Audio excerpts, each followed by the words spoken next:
Over on the Enneagram at Work podcast, we have been in a series around the instinctual biases. So, kind of that second layer or overlapping layer, really is probably more accurate to the 9 types.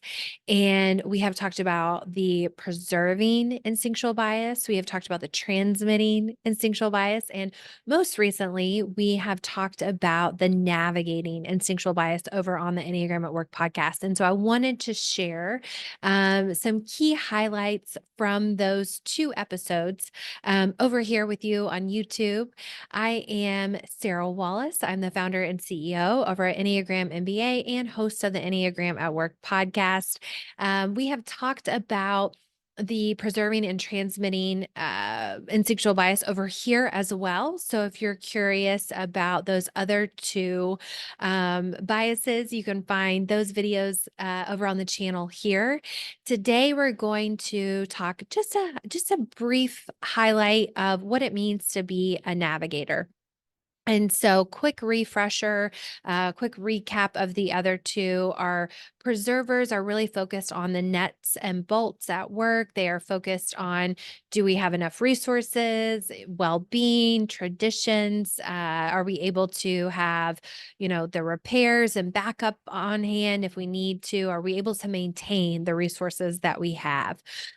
And our transmitters are focused on kind of leaving a legacy, attracting, bonding. They tend to be really charismatic, pretty confident, okay with, and sometimes even prefer to be in the spotlight. And today we have our navigators. And for those of you who are thinking, oh, maybe this might be me, this can be helpful as well in the typing process. And so we have a whole episode on the Enneagram at Work podcast that dives just into taking the 9 types and overlapping them with this instinctual bias. And this can be really helpful in the typing process. And then it can also be helpful to give some additional guidance as far as what makes sense to focus on working towards. What do you want to lean more into? What makes sense to maybe delegate or avoid, or just, put on the back burner and then bring in when you need to. And so it gives some really specific guidance around that. But today we're just going to be talking about what is the thing that makes a navigator a navigator. So our instinctual biases, as a quick reminder, if you haven't caught the other 2 episodes, is the kind of the value, what we see as most important, value wise, what our attention just naturally goes to. And then the type is kind of how we go about meeting that value. For example, the example that I've been using is the type 6 and the type 7. So type 6s are striving to feel secure, type 7s are striving to feel excited. And so how that might fit into this value of group dynamics is that a 6 might look to find safety and security in those group dynamics versus another way. Our 7s, striving to feel excited, might find that excitement and satisfaction in the group dynamics. And so in that last episode over at Enneagram at Work, the Enneagram at Work podcast, we dive into more about what that looks like for each of the 9 types who might have a navigator influence. But first today is, what the heck is a navigator? For those of you who are familiar with the Enneagram, this might be what you know as the social subtype. And that's not entirely wrong. We follow the awareness to action methodology here at Enneagram MBA. And the navigator is just, I think, a little bit more clear, a little bit more accurate, even because I think sometimes what happens is people will think, oh, I'm really sociable. I like to talk. I'm an extrovert. I find myself, being maybe the center of attention in group settings, kind of that social, I like to be social, where that may actually be more of a transmitting type. And a navigator is focused on social dynamics, but they don't necessarily have to be the one delivering that social dynamic. And so, what I mean by that is they're going to be a little bit more, rather than being the social butterfly, they're going to be more attuned to the social dynamics. So, they may actually be sitting back. They may actually appear to be a little bit more introverted, a little bit more quieter in a group setting because they're taking in all of this different information. So there's three categories to being a navigator, like all of these. And those categories for our navigators are trust and reciprocity. It is power and influence dynamics. And then there's also image and or identity and status. And what each of those, there's three subcategories under each of those, and this will provide some additional context. So, hey, is this me? Or, oh, now I have a little bit better of an understanding of where maybe my teammate is coming from because I noticed that they're focused on this. Now, I will say our navigators, more so than the other types, are a little bit harder to spot from the outside because you can see a transmitter transmitting. Like you can see them with this big kind of leave a legacy, kind of being front and center energy. You can see them transmitting. A preserver, you can typically see them preserving, making sure they have enough, focusing, lining up their work life, their having backups on hand, making sure they're maintaining their things. You can see them preserving. Our navigators, so much of this happens up here. So it's a little bit harder to spot from the outside. It's a little bit harder to see the navigators navigating. Okay. So it may be hard to recognize, but if you don't see the other two in a teammate, it's like, okay, I see this maybe being my teammate, or I see this being myself. And as a final reminder, before we get into this, there are different zones. So you will have all three. You will express all three. You will find value to some level in all three. It's just that there's going to be a tendency to focus more on this dominant instinctual bias or these navigating tendencies for this particular video today. But sometimes because we are so in it, we're in that, it's kind of like you can't see the water that you swim in. Sometimes it can be hard to really see what we are because we do these things, these navigating things, without even thinking about it a lot of time. And sometimes we may end up thinking that we are a transmitter because that is our zone of conflict, our inner conflict zone, because those are the things like we want to be good at, that we might have to put a little bit more effort and energy and intentionality behind. It's like I should be more front and center. I should be more, sociable, or out there, confident, whatever I need to be. But that also have this inner conflict of, oh, I don't want to be too much. I don't want to talk too much. I don't want to share too much. What will people think of me? So sometimes navigators may think that they are a transmitter because that is where a lot of their energy and effort, attention goes to. But the first one, though, just kind of happens automatically without us even realizing if we're navigators. So the first category for our navigators is trust and reciprocity. And at work, there's three subcategories to this. It's trade. So trading information, trading connections, kind of networking, trading tasks.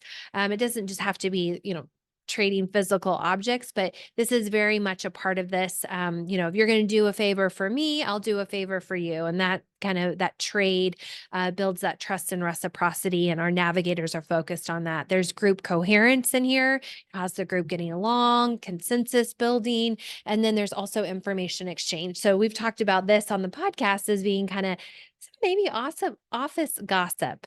And it's not necessarily a bad thing. If for our navigators, they really use that information to help them understand, how do I need to show up in this next meeting? Or what does this other person need from me? Or what's their intention? Where are they really coming from? And that goes along with that, building trust and reciprocity by exchanging information. Hey, this is what's going on over here. Let me share that. Or I want to know what's going on over there.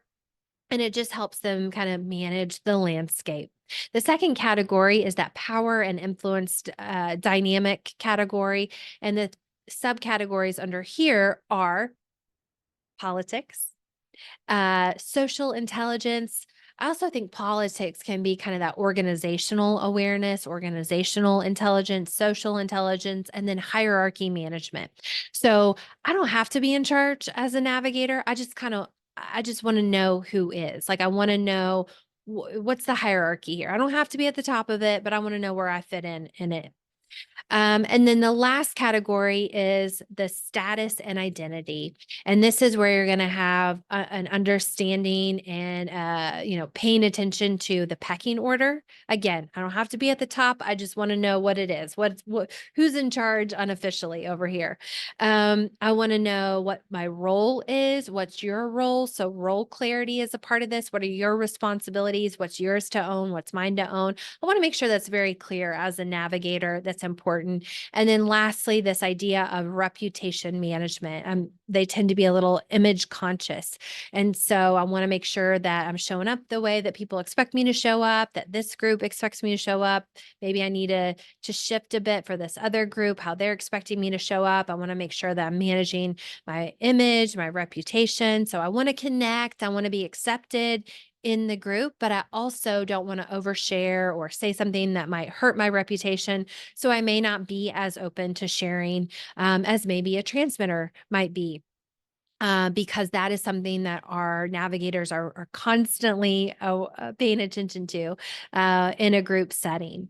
And so understanding that can give you some insight into, oh, why might I be having conflict with somebody? Or a preserving value is to focus on managing risk and following and creating processes and procedures. And for a navigator, that can feel almost frustrating and in direct conflict sometimes, because it's like, well, we need to focus on our people first. We need to focus on, we may need to go on a case by case basis here rather than what the policy or the procedure says. And so there may be some conflict between individuals, or like we talked about in our initial introduction to this series, into departments. Our PR department or our marketing department maybe a little bit more navigating energy, whereas our budget or our finance, our legal team may be coming from a different place. And so there may be some butting of heads based on just kind of the group energy as well. They may have some different initiatives, different values based on the group, or sometimes even a higher level up the organization itself. There may be an insurance company, a financial company, and just in general, they're going to have a lot of preserving tendencies. And so they absolutely are going to need some of that navigating energy in certain situations, but it makes sense why they may have a team of more preservers rather than navigators, for example. So it can give some insight into our individual relationships, our team or department relationships, and then just kind of the organization as a whole. And then as a navigator, our zone of enthusiasm is the navigator. And then I already kind of mentioned the zone of inner conflict is the transmitter. So those transmitters are focused on attracting, bonding, leaving a legacy, kind of go big or go home. And then the zone of indifference for our navigators is the preserving energy. It can feel frustrating. It can feel like a waste of time sometimes to focus on those things. So the work here is to lean in to your zone of enthusiasm, what already comes natural to you, what already comes easy to you. Find ways to use that more, lean into those natural gifts more. Find roles, opportunities to use that. And then your zone of inner conflict, that transmitting, maybe there's some things that's kind of your low hanging fruit. It's like, hey, if you could just focus on improving this thing, everything gets so much better. You're really going to be able to advance in your career. You're going to be more influential in a leadership role, whatever it might be. And then your zone of indifference with that preserving, if you're running into some issues, there may be some things to focus on there, or it may just be a question of what can I delegate? What can I give to somebody else? What can I maybe automate? Is there something that I maybe don't need to focus on right now until it comes? For me, I personally identify as a navigator, and so these preserving activities can sometimes feel just, it can feel heavy, can feel overwhelming when in reality they're not at all. And one of those things is budgeting, looking at the books, looking at the numbers, which is a vital part of having a business, right? So I can't just write that off.